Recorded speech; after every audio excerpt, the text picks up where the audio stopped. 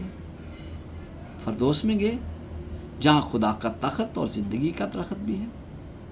اعمال 2 باب 27 سے واضح اور بتایا گیا ہے کہ یسوع مسیح قبر میں تھے، قبر میں خدا اسے ترک نہیں کرے گا اور نہ اس کا جسم سڑنے دے گا۔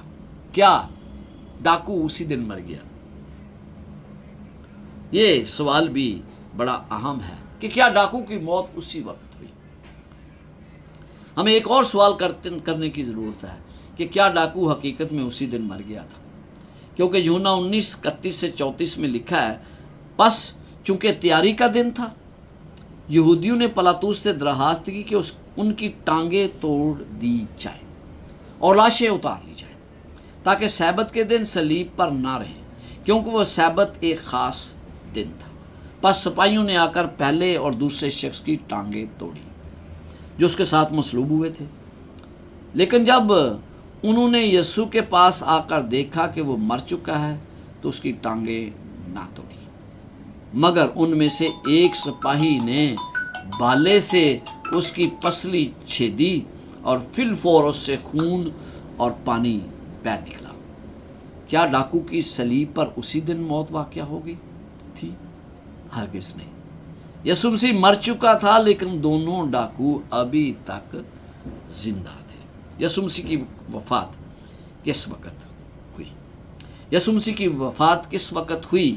یہ بھی بڑا اہم سوال ہے۔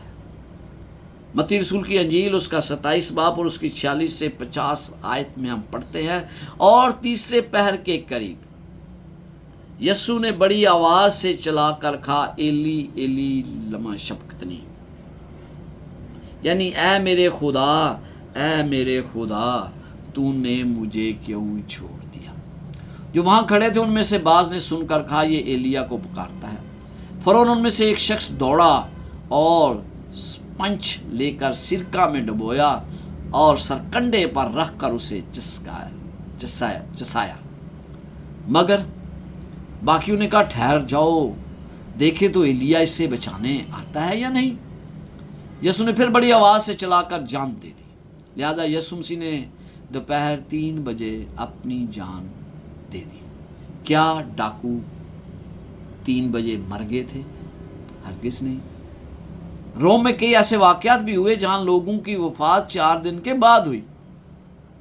جب ڈاکو موت یسوع مسیح کے ساتھ نہیں ہوئی، جب ڈاکو کی موت یسوع مسیح کے ساتھ نہیں ہوئی، تو وہ کس طرح اس دن یسوع مسیح کے ساتھ فردوس میں جا سکتا ہے؟ اب ہم دیکھتے ہیں کہ ڈاکو کی درخواست کیا تھی۔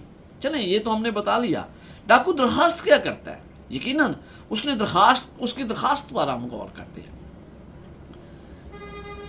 لوکا رسول کی انجیل اس کا 22 باب اور اس کی 23 آیت میں ڈاکو مسیح سے درخواست کیا کرتا ہے، یہ میرے لیے جاننا ضروری ہے۔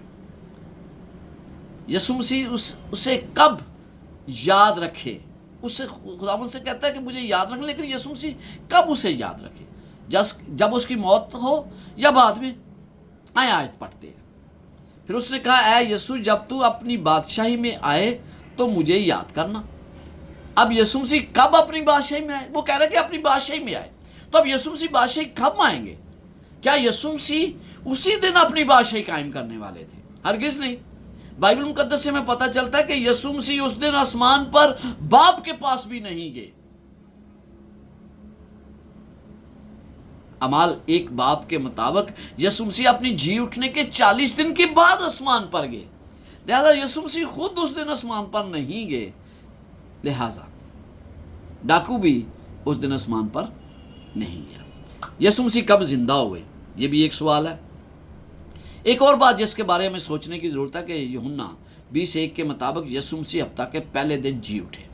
ہفتے کے پہلے دن مریم مگدلینی ایسے تڑکے میں کہ ابھی اندھیرا تھا قبر پر آئی اور پتھر کو قبر سے ہٹا ہوا دیکھا۔ یہاں پر اور دوسرے کئی حوالہ جات سے ہمیں پتہ چلتا ہے، واضح طور پر پیغام ملتا ہے کہ یسوع مسیح ہفتے کے پہلے دن زندہ ہوئے تھے۔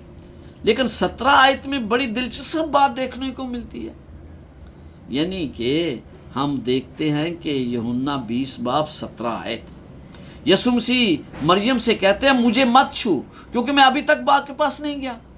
بڑی دلچسپ بات ہے کہ یسوع مسیح ہفتے کے پہلے دن جب وہ زندہ ہوئے مریم سے کہہ رہے ہیں، آئے بائبل میں سے دیکھتے ہیں، یسوع نے اس سے کہا کہ مجھے نہ چھو